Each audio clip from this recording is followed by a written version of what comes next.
ভগৱান শ্ৰীকৃষ্ণই গীতাত দিয়া শিক্ষাক সফলতাৰ মৌলিক মন্ত্ৰ বুলি কোৱা হয়। জীৱনত এই শিক্ষা গ্ৰহণ কৰি প্ৰতিজন ব্যক্তি সফল হ'ব পাৰে আৰু সুখী জীৱন যাপন কৰিব পাৰে।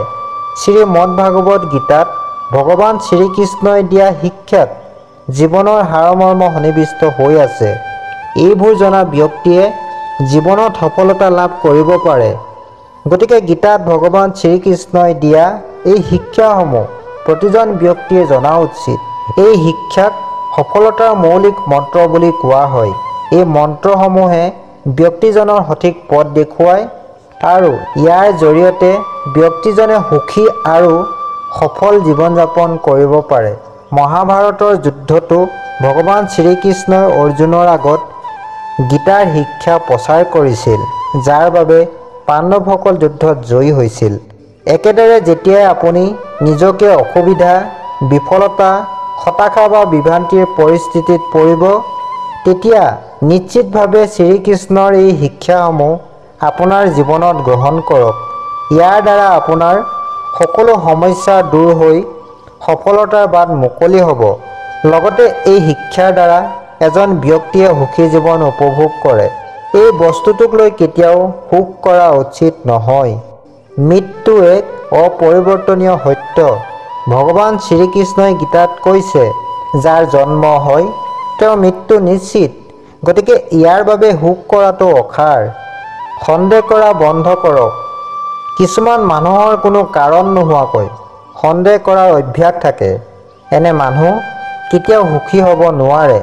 লগতে এই অভ্যাসৰ বাবেই সম্পৰ্কত প্ৰেম আৰু বিশ্বাস দুয়োটাই শেষ হৈ যায়। গতিকে আজি নিজে অপ্ৰয়োজনীয়ভাৱে এই সকলোবোৰ চিন্তা কৰা অভ্যাস ত্যাগ কৰক। ভগৱানক মনত ৰাখিব। ভগৱানে আপোনাক প্ৰতিটো সমস্যাৰ পৰা উলিয়াই আনিব পাৰে। সেয়েহে সদায় নিজৰ ঈশ্বৰক স্মৰণ কৰক। গীতাত কোৱা হৈছে যে যি ব্যক্তিয়ে ঈশ্বৰক স্মৰণ কৰি নিজৰ প্ৰাণ আহুতি দিয়ে, তেওঁ পোনপটীয়াকৈ ঈশ্বৰৰ বাসস্থানত উপস্থিত হয়। এই কামবোৰ কৰক। যদি আপুনি বুদ্ধিমান, তেন্তে ইয়াক এটা উদাৰ কামত খৰচ কৰক। বুদ্ধিমান হোৱা, চতুৰালি কৰা বা ষড়যন্ত্ৰৰ পৰিকল্পনা কৰাৰ পৰিৱৰ্তে নিস্বাৰ্থভাৱে সমাজৰ ভাল কাম কৰক। ইয়াৰ দ্বাৰা আত্মসন্তুষ্টি লাভ কৰিব আৰু সমাজত আপোনাৰ সন্মানো বাঢ়িব। মোহ ত্যাগ। গীতাত শ্ৰীকৃষ্ণই অৰ্জুনক মোহ ত্যাগ কৰি সত্য কথা জানিবৰ বাবে চেষ্টা কৰিবলৈ কয়। কাৰোবাৰ প্ৰতি আকৰ্ষিত হৈ কোনো লাভ নাই। বিশেষকৈ শৰীৰৰ প্ৰতি মোহ থাকিলে কোনো লাভ নাই। কাৰণ শৰীৰটো মৃত্যু লোকৰ আৰু ই এদিন ধ্বংস হৈ যাব।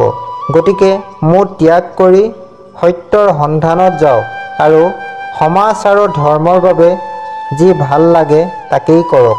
3টা নৰক হ'ল কামনা, ক্ৰোধ আৰু লোভ। কামনা, ক্ৰোধ আৰু লোভ হৈছে ব্যক্তিৰ 3বিধ কু অভ্যাস, যিয়ে পোনপটীয়াকৈ নৰকৰ দুৱাৰমুখলৈ লৈ যায়। সেয়েহে এই 3টা অভ্যাস ত্যাগ কৰক। এই কু অভ্যাসবোৰ ত্যাগ কৰি আপুনি সুখী জীৱন যাপন কৰিব পাৰে।